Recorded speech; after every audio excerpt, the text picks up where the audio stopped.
Давайте перейдем к следующему. Я думаю, Следующая триада Мгм. вообще видят вот 9 чинов, 3 по 3, и тем не менее это все единство. Это отображение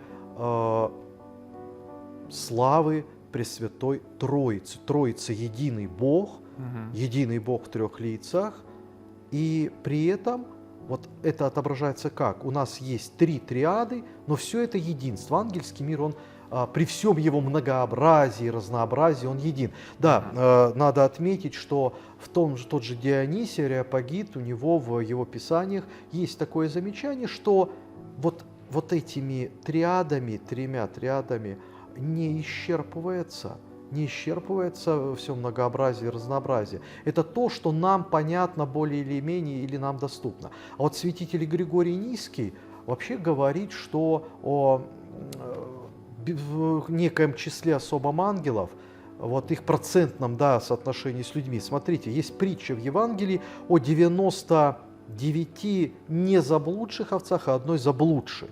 Овца заблудилась, и вот пастырь добрый, он 99 оставляет там пастись на лугу и идет за вот одной заблудшей. И святитель Григорий Низкий говорит, вот это 99, это вот те ангелы, которые пребывают на небесах, которые безгрешны, святы, чисты, а вот человек — это вот падшее, да, существо, и вот его Бог идет спасать. Представьте, то есть 99, да, и вот это число, которое мы видим, что это не просто число, а тоже некой большой, при большой полноты, при полноты, это и есть вот эти ангельские миры. Но переходим к следующей триаде — господство.